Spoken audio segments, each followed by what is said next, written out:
Vamos a hacer contacto con Miguel Ángel Rodríguez, él es diputado a la Asamblea Nacional y está con nosotros en la tarde de hoy. Miguel Ángel, gracias por acompañarnos, te saludamos Jairo Librero y Dania Chirinos. Una semana difícil para Venezuela, mejor dicho un mes. Esta semana pareciera que recrudeció lo que ha sido la protesta de calle. Y hay una pregunta que yo he hecho a lo largo de esta semana a diferentes invitados y es ¿hasta dónde y hasta cuándo se estira esta cuerda, Miguel Ángel? Es decir, ¿hasta cuándo aguanta la protesta de calle y hasta cuándo el gobierno sostiene la represión que hemos visto? Buenas tardes.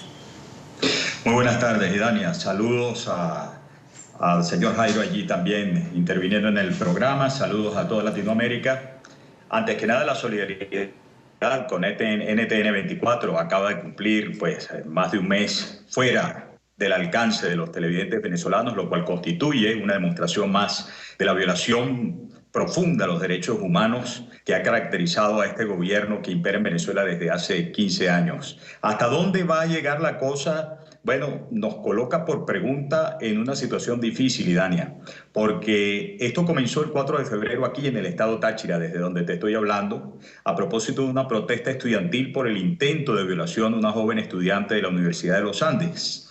Y la verdad es que ha superado ya por 10 días el mes de manifestaciones, de resistencia, de protestas de distinto índole en distintas partes del país.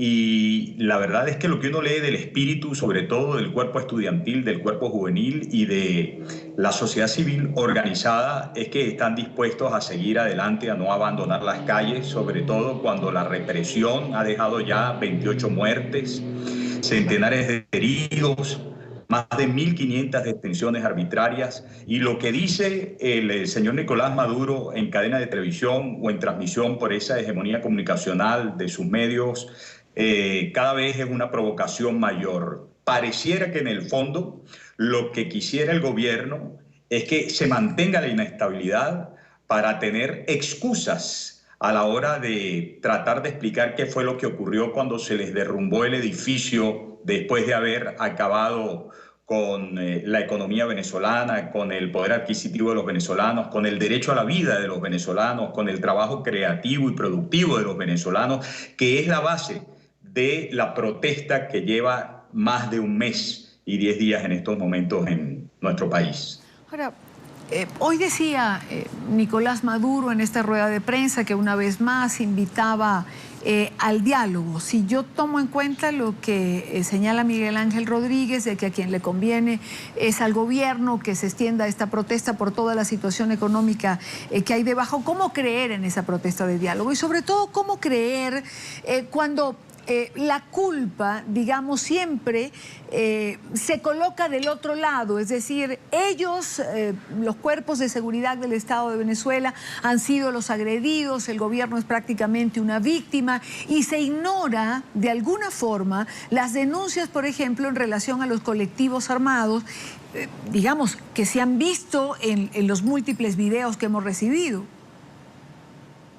Bueno, Idania, lo que pasa es que es un libreto repetido, de montar o debates o reuniones y mesas de trabajo, en esta oportunidad hablando de una conferencia supuestamente para la paz, en la que los principales armadores de barricadas, que las armaron desde hace 15 años contra las libertades y el progreso de los venezolanos, se las quieren dar de santurrones, de que no han partido un plato, que nos quieren venir a sermonear y nosotros seremos pacíficos. Me refiero, por ejemplo, a los representantes de la Unidad Democrática del país, en tanto y cuanto estemos de acuerdo con ellos en que está en marcha un proceso de derrocamiento del gobierno fascista y que quienes están protestando tienen que ser desmovilizados.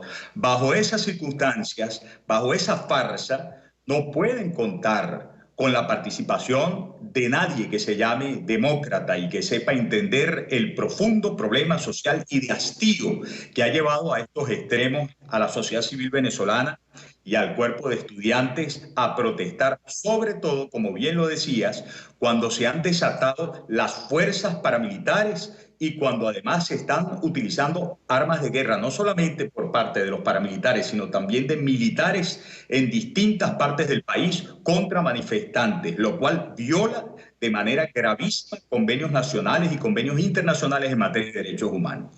Jairo Libreros, ¿es posible un diálogo en Venezuela?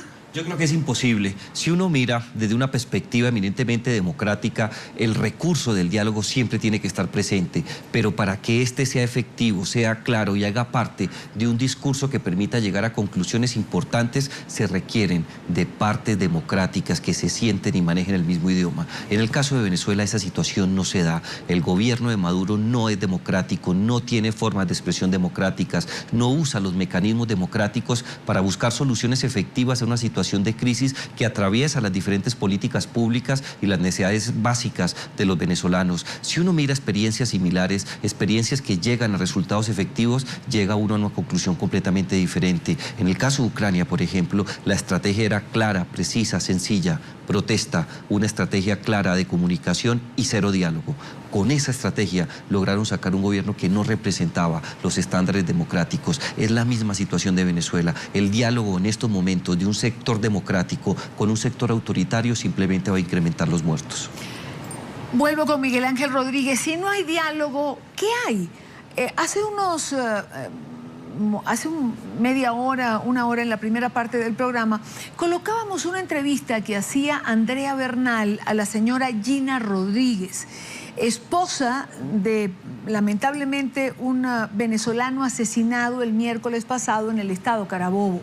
Y ella al final decía: nos estamos matando entre venezolanos. Hemos visto llegar este grupo con armas que no se compran en los supermercados. ¿Quién les da esas armas? Y esa es la pregunta, Miguel Ángel, que muchos se hacen en este momento. Si no hay diálogo, pero si hay armas en la calle, ¿qué tiene Venezuela por delante? Bueno, mire, Dania, tú, venezolana, conocedora del problema de Venezuela, buena lectora, estudiosa, seguramente pudiste hojear el texto de Agustín Blanco Muñoz, editado ya hace muchos años, el director de la Cátedra Pío Tamayo de la Universidad Central de Venezuela. El libro habla del comandante, tiene entre sus capítulos algo que Hugo Chávez le confesaba a quien le tomaba pues testimonio, que muy probablemente tendría que ocurrir en el país. Y lo denominaban así: el fratricidio necesario.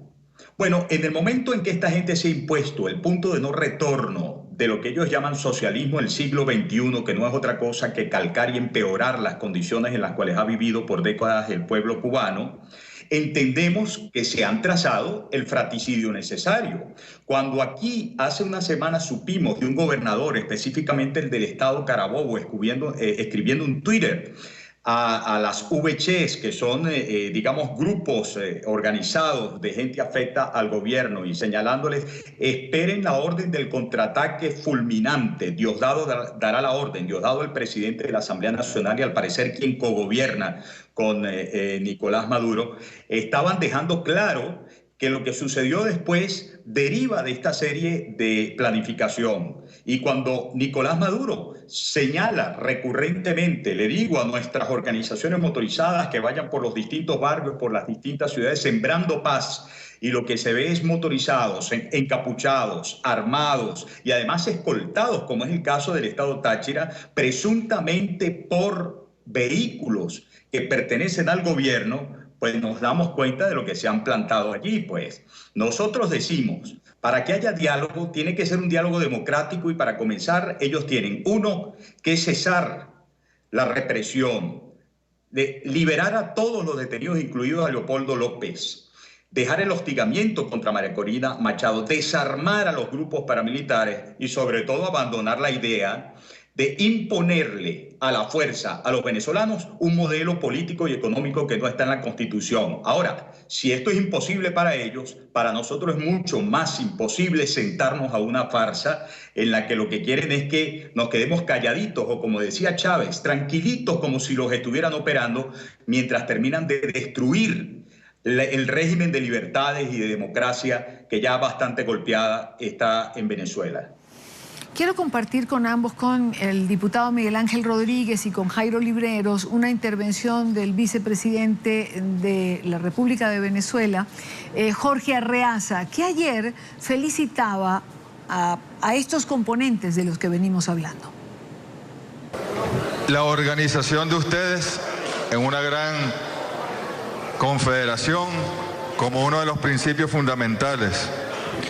Por supuesto, el cumplimiento del Código de Ética, la apertura de la Oficina de Atención al Ciudadano en Quinta Crespo, que está a punto de hacerse, las escuelas para los conductores que incluyan a los motorizados, el derecho a la ciudad, el derecho al peatón, la conducta recta de ustedes como motorizados que transitan por las vías, como transitan los peatones, como transitan también los vehículos, los camiones, las gandolas, y seguir organizados en todas estas materias, en salud, en ecología, en formación, en vivienda, en la normativa, en todas y cada una, en la comunicación, en la seguridad que hemos visto hoy. Es importante aclarar, porque además me parece válido, no todos los motorizados en Venezuela pertenecen a colectivos, no todos los motorizados que circulan a través de la geografía venezolana cometen actos del tipo que hemos visto algunos cometiendo. Y aquí, en esta declaración del vicepresidente Arreaza, se mezclan las dos cosas, porque en un momento como este, cuando se convoca a un acto para felicitar a los motorizados y se enseñan las franelas rojas, cuando hemos escuchado a Maduro igual felicitar el buen comportamiento de los colectivos, pregunto, Jairo, ¿no es dar una carta blanca, no es tener una patente de corso para continuar haciendo lo que hasta ahora se ha hecho, porque de alguna manera se tiene garantizada la impunidad? Fíjense que hoy decía Maduro que hay funcionarios de cuerpos de seguridad presos por algunas de las denuncias que han hecho las diferentes ONG que hacen vida en Venezuela, pero que nosotros sepamos, motorizados y miembros de colectivo, no hay.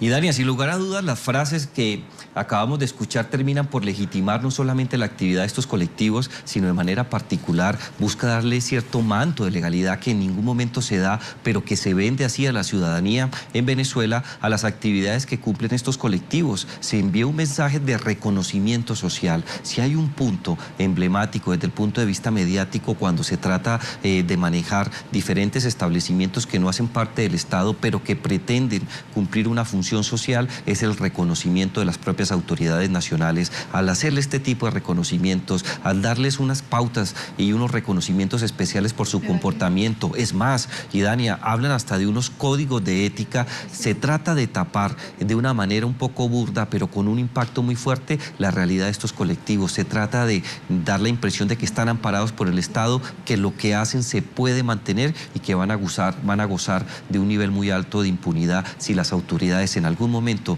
se atreven a investigarlos. Miguel Ángel Rodríguez, diputado por el Estado Táchira en Venezuela, ¿no hay temor de que esta situación se vaya de las manos de todos? Mira, yo quisiera ahondar en la materia de los colectivos, ¿no? Tú decías que no todos los motorizados forman parte de colectivos, pero yo quiero asegurar, porque es que tengo esa convicción, que no todos los colectivos están constituidos por asesinos, pero sí hay grupos armados que se presentan en los momentos de choque como colectivos que están armados y dispuestos a matar, y ahí tenemos nosotros pues varias de las investigaciones que se han llevado adelante sobre algunos de los 28 muertos, cómo han sido precisamente víctimas de disparos hechos desde estos grupos de matones que se hacen llamar colectivos. Y yo quiero hacer esta diferenciación porque cuando uno generaliza a veces, oye, comete un crimen, ¿no? Antes se quiso demonizar a todos los círculos bolivarianos y yo conozco ahora colectivos, como antes conocía, círculos bolivarianos, que sí se organizaban para colaborar, por ejemplo, en asuntos sociales. Pero lo que hace el vicepresidente Arreaza, lo que reafirma Nicolás Maduro, es justamente la táctica de distraer la atención, de confundir a la comunidad nacional con la comunidad internacional, de hacer pensar a los venezolanos que la oposición, que los estudiantes, que las víctimas de estos grupos de matones están criminalizando a las bases sociales organizadas para la solidaridad, para la organización, para la estructuración de eso que llaman Estado comunal. Dicho esto, bueno, mira, ¿qué es lo que queda esperar? Que haya una suficiente reacción, que parece va creciendo puertas adentro y que de una vez por todas, de bofetada aunque sea, la comunidad internacional deje de estar tan lerda. Y no estoy llamando a una intervención, pero sí al encendido de alarmas, a exhortaciones firmes y a no más pérdidas de tiempo o cosas bobaliconas como esas en las que incurrió la Organización de Estados Americanos hace poco. Aquí se salió Venezuela del Concierto Interamericano de los Derechos Humanos y nadie dijo nada. Salió de la Comisión Interamericana de los Derechos Humanos y nadie dijo nada. Y parece que es más importante ser socio que otra cosa. Bien, quiero agradecer a Miguel Ángel Rodríguez, diputado a la Asamblea Nacional de Venezuela, a Jairo Libreros, analista permanente de NTN 24, por habernos acompañado en esta parte del programa. Miguel Ángel, buena tarde. Buenas tardes, saludos a todos. Jairo, como siempre, un gusto tenerte en el programa. El gusto es para mí, Dania.